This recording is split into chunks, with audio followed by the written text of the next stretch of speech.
जय हिंद दोस्तों, एक बार फिर से आप लोगों का स्वागत करता हूं हमारे अपने चैनल परीक्षारत में।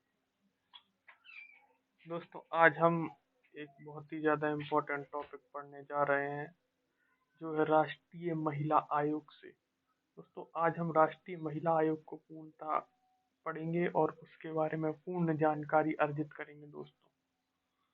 तो आइए जानते हैं राष्ट्रीय महिला आयोग के बारे में पूरी जानकारी दोस्तों। दोस्तों, सबसे पहले हम जानेंगे कि राष्ट्रीय महिला आयोग कब बनकर तैयार हुआ। इसकी पूरी पृष्ठभूमि के बारे में जानने के बात करेंगे दोस्तों, और धीरे धीरे करके हम इसकी पूरी तरह से आगे बढ़ते हुए उसके बारे में पूरी बात करेंगे। दोस्तों, राष्ट्रीय, जैसे कि हम जानते हैं, इसका नाम है राष्ट्रीय महिला आयोग। यह केंद्र सरकार की एक संवैधानिक संस्था नहीं, सांविधिक संस्था है दोस्तों। स्टेटरी बॉडी है। क्या कहते हैं? सांविधिक। ठीक है दोस्तों, इसका जिक्र संविधान में नहीं किया गया है, इसलिए इसे सांविधिक कहते हैं। इसे एक एक्ट द्वारा बनाया गया है। ठीक है दोस्तों।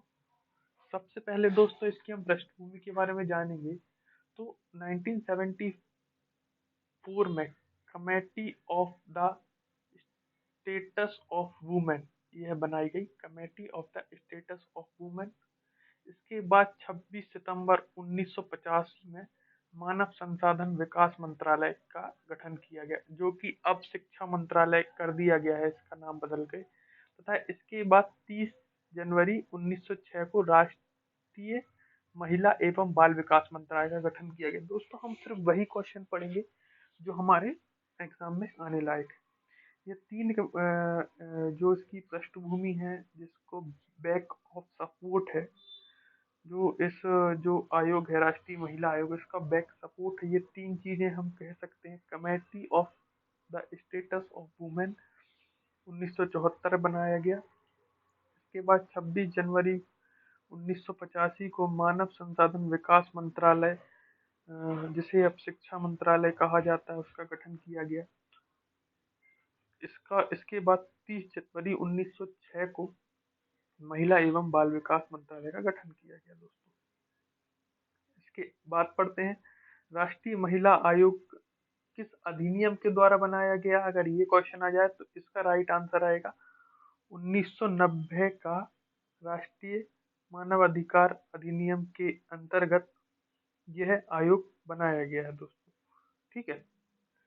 कब? 1990 के राष्ट्रीय महिला आयोग अधिनियम के द्वारा यह आयोग बनाया गया है। और ये एक सांविधिक, मोस्ट इम्पोर्टेंट, सांविधिक क्या है ये? एक सांविधिक निकाय है दोस्तों। सांविधिक, ना कि संवैधानिक, सांविधिक। यह एक अधिनियम के द्वारा बनाया गया आयोग है, इसलिए इसे सांविधिक कहा गया है। क्या कहा गया है? सांविधिक, ना कि संवैधानिक। ठीक है, चलिए आगे बढ़ते हैं। इस आयोग का गठन राष्ट्रीय महिला आयोग अधिनियम के द्वारा 31 जनवरी सन 1992 को किया गया था। कब किया गया था? 31 जनवरी सन 1992 को इस आयोग को बनाया गया था। और ये किसके द्वारा बनाया गया है? तो यह बनाया गया है केंद्र सरकार के द्वारा। किसके द्वारा? केंद्र सरकार के द्वारा यह आयोग बनाया गया है। कब बनाया गया? 31 जनवरी 1992 को। आगे बढ़ते हैं दोस्तों। इसका मुख्यालय कहाँ है? निर्भया भवन, नई दिल्ली में इसका मुख्यालय आपको मिल जाएगा।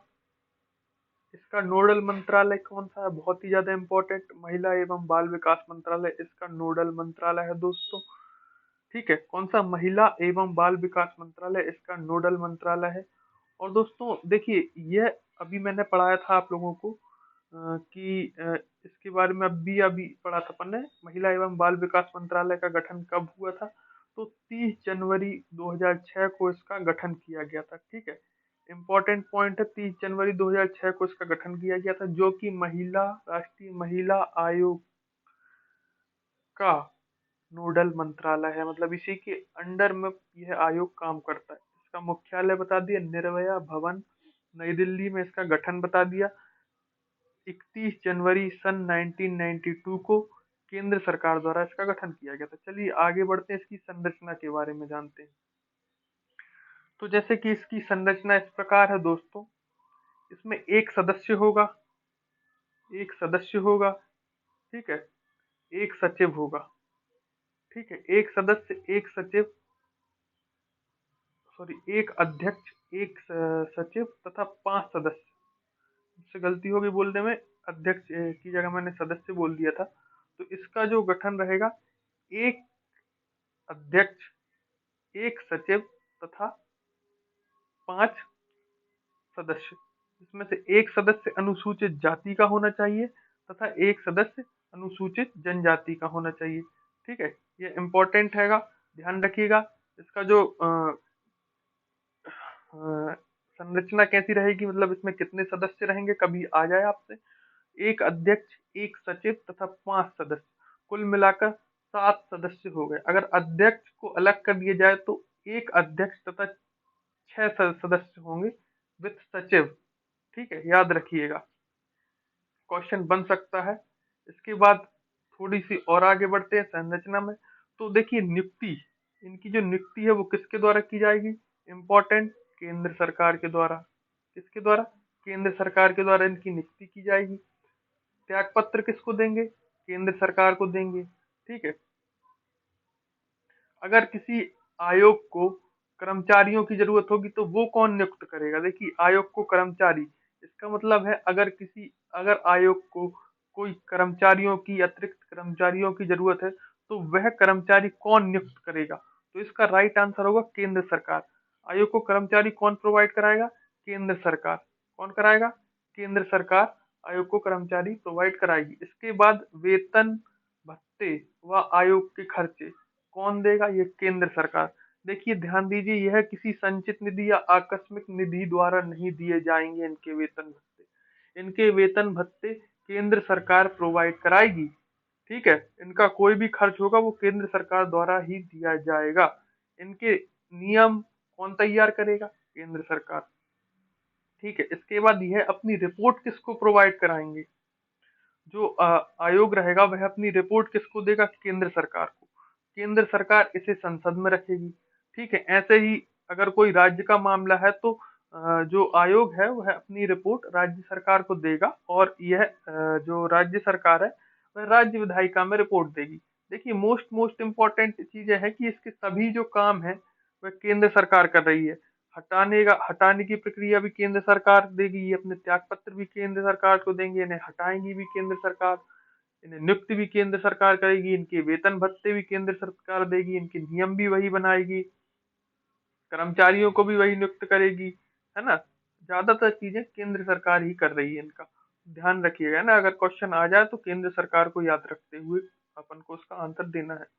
ठीक है, इसके बाद इनकी पदावधि आ गई। तो पदावधि रहेगी इनकी कितनी, 3 वर्ष की। कितनी, 3 वर्ष की इनकी पदावधि रहेगी। कितनी रहेगी, 3 वर्ष। ठीक है, याद रखिएगा, पदावधि रहेगी इनकी 3 वर्ष की। ठीक है, फिर इसके आगे बढ़ते हैं। तो योग्यताएं देख लीजिए, योग्यताएं के बारे में देखते हैं अपन। देखिए, योग्यताएं, सदस्य जो रहेंगे या तो वो महिला कार्यकर्ता होना चाहिए, कोई नेशनल लेवल की, मतलब इंडिया लेवल की महिला कार्यकर्ता हो। ठीक है, विधि की जानकार हो। ठीक है, विधि की जानकार हो, महिला आंदोलनों से जुड़ी हुई हो वो व्यक्ति, या व्यक्ति जो भी हो, है ना, महिला आंदोलनों से जुड़े हुए हों। ठीक है, महिला संगठनों से जुड़े हुए हों, महिला विकास उद्योगों से जुड़े हुए हों। ठीक है, जो सदस्य रहेंगे, सदस्य की मैं बता रहा हूँ योग्यता।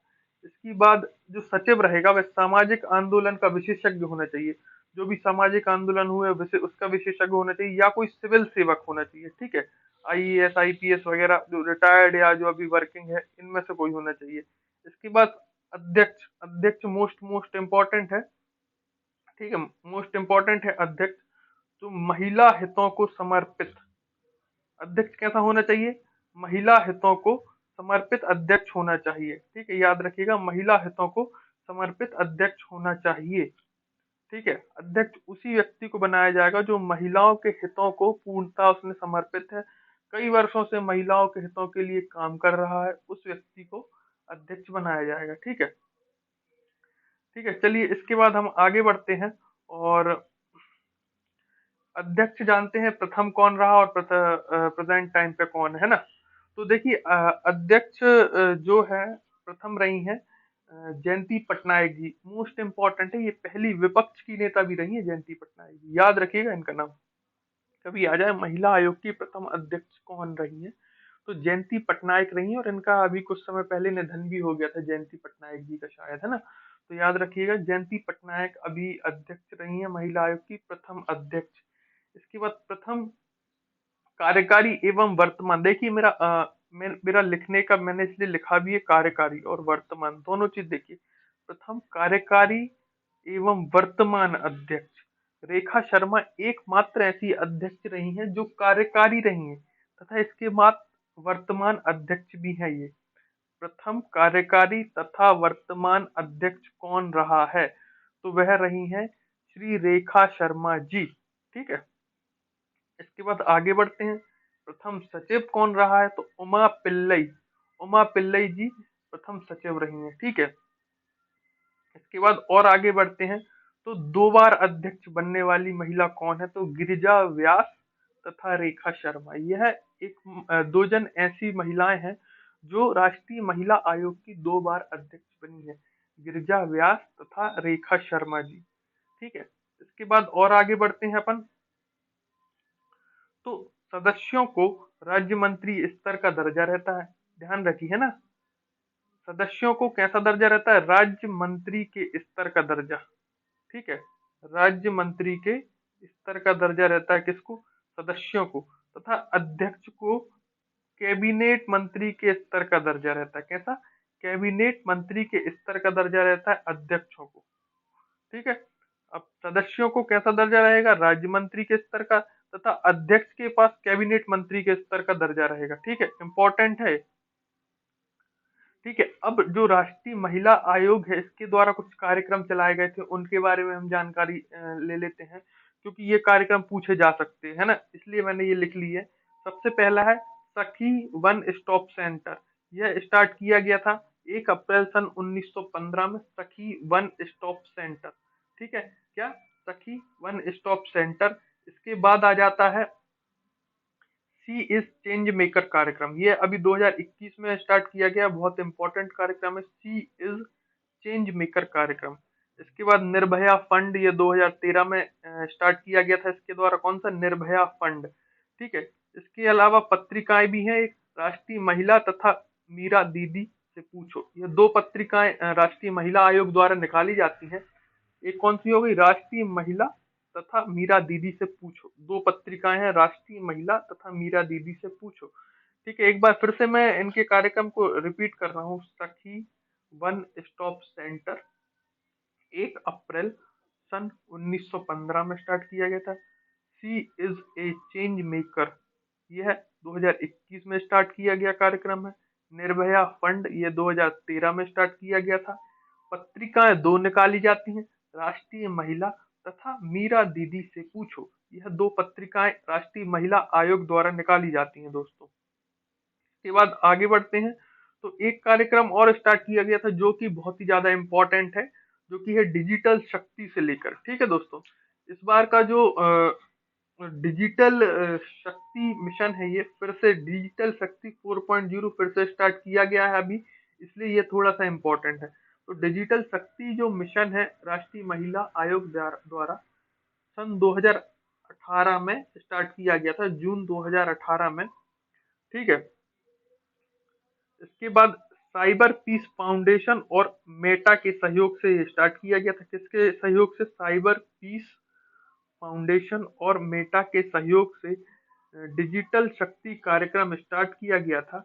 और अभी 15 नवंबर 2022 को डिजिटल शक्ति कार्यक्रम का 4.0 संस्करण स्टार्ट किया गया है ना। कब, सन 2022 को डिजिटल शक्ति 4.0 संस्करण स्टार्ट किया गया है, और, है ना। इसके बाद आगे बढ़ते हैं। इसकी जो थीम है 2022 की, वह है महिलाओं को डिजिटल रूप से कुशल बनाने और ऑनलाइन माध्यम से किसी भी अनुसूचित गतिविधि के खिलाफ जागरूकता बनाना। महिलाओं को डिजिटल रूप से कुशल बनाना और ऑनलाइन माध्यम से किसी भी अनुसूचित गतिविधि के खिलाफ जागरूक बनाना, यह इसकी थीम है डिजिटल शक्ति 4.0 की। ठीक है, इसके बाद आगे बढ़ते हैं दोस्तों।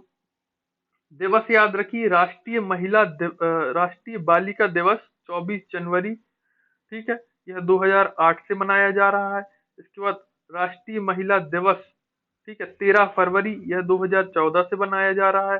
अंतरराष्ट्रीय महिला दिवस, यह 8 मार्च, है ना। अंतरराष्ट्रीय महिला दिवस तो सभी को पता होगा, 8 मार्च से को आता है। इसके बाद आगे बढ़ते हैं, तो अंतरराष्ट्रीय बालिका दिवस 11 अक्टूबर 2011 से मनाया जा रहा है। ठीक है, अंतरराष्ट्रीय महिला दिवस मनाया जाता है 8 मार्च को, जबकि अंतरराष्ट्रीय बालिका दिवस मनाया जाता है 11 अक्टूबर को।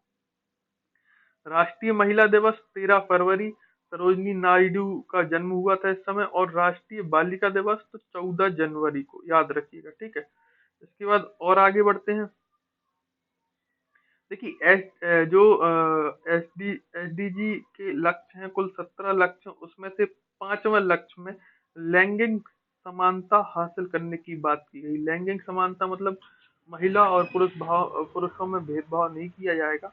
तो यह जो एसडीजी का 5वां लक्ष्य है, यह महिलाओं से जुड़ा हुआ है, क्योंकि लैंगिक समानता के बारे में बात की गई है। इसलिए याद की रख लीजिएगा कि अगर कभी आ जाए कि एसडीजी के किस लक्ष्य में महिलाओं को समर्पित किया गया, महिलाओं के बारे में बात की गई है, तो 5वां लक्ष्य है, जो कि लैंगिक समानता लक्ष्य, जिसमें महिला और पुरुष को बराबर दर्जा देने की बात की गई है। ठीक है, इसके बाद और आगे बढ़ते हैं अपन।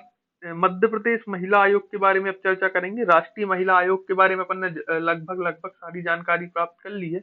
इसके बाद अपन मध्य प्रदेश महिला आयोग के बारे में बात करेंगे दोस्तों। तो यह भी एक सांविधिक निकाय है दोस्तों, याद रखिएगा। और 23 मार्च 1998 को राज्य सरकार द्वारा इसका गठन किया गया था। 23 मार्च 1998 को, जबकि उसका गठन कब किया गया था? 1992 में। ठीक है, देखिए मैं निकाल दे रहा हूं एक बार, देखिए इसका गठन किया गया था 31 जनवरी 1992 को, और राष्ट्रीय महिला आयोग अधिनियम 1990 के द्वारा। जबकि इसका गठन कब किया गया है? इसका गठन किया गया है 23 मार्च 23 मार्च 1998 को राज्य सरकार द्वारा किया गया। और मध्य प्रदेश राज्य महिला आयोग अधिनियम 1995 की धारा 3 के तहत किया गया। मध्य प्रदेश राज्य महिला आयोग अधिनियम 1995 की धारा 3 के द्वारा किए। जबकि अगर पूछा जाए कि राष्ट्रीय महिला आयोग का गठन कब किया गया था, तो राष्ट्रीय महिला आयोग अधिनियम 1990 के तहत 31 जनवरी 1992 को राष्ट्रीय महिला आयोग का किया गया था। और मध्य प्रदेश महिला आयोग का कब किया गया है? तो मध्य प्रदेश राज्य महिला आयोग अधिनियम 1995 की धारा 3 के तहत 23 मार्च 1998 को राज्य सरकार ने इसका गठन किया है। ठीक है, यह भी प्रकृति इसकी सांविधिक हैगी, क्योंकि यह भी अधिनियम द्वारा बनाया गया। इसका मुख्यालय भोपाल में है। पदावधि सेम 3 वर्ष रहेगी। ठीक है, राज्य सरकार नियुक्ति करेगी, राज्य सरकार को त्याग पत्र देंगे, रिपोर्ट राज्य सरकार को देंगे। ठीक है, हटाना, वेतन, सेवा शर्तें, यह सब राज्य सरकार डिसाइड करेगी। इसके बाद इसकी संरचना भी सेम है। एक अध्यक्ष रहेगा, एक सचिव रहेगा, तथा 5 आकस्मिक सदस्य रहेंगे। और सेम वही रहेगा कि अध्यक्ष को कैबिनेट का दर्जा रहेगा, तथा सदस्य को राज्य मंत्री का दर्जा रहेगा। ठीक है, इसके बाद आगे बढ़ते हैं। ठीक है, इसकी जो प्रथम अध्यक्ष रही हैं, वो रही हैं श्रीमती हेमवंत पोर्ते। श्रीमती हेमवंत पोर्ते इसकी प्रथम अध्यक्ष रही मध्य प्रदेश राज्य महिला आयोग की। इसके बाद श्रीमती ओभा ओझा जी अभी प्रेजेंट टाइम में अध्यक्ष है। सॉरी, शोभा ओझा जी। कौन? श्रीमती शोभा ओझा जी अभी प्रेजेंट टाइम में अध्यक्ष है। और श्रीमती हेमंत पोर्ते जी इसकी प्रथम अध्यक्ष रही हैं। तो दोस्तों यह था हमारा पूर्ण, मैंने आपको आज राष्ट्रीय महिला आयोग और राज्य महिला आयोग दोनों कंप्लीट करा दिए हैं दोस्तों। और आगे भी ऐसी ही मैं आयोग की वीडियो लाने की कोशिश करूंगा। और आप अपने कमेंट वगैरह जरूर बताइएगा कि कैसा लगा आपको ये टॉपिक। और अगर अच्छा लगा हो तो लाइक एंड सब्सक्राइब करना ना भूलें।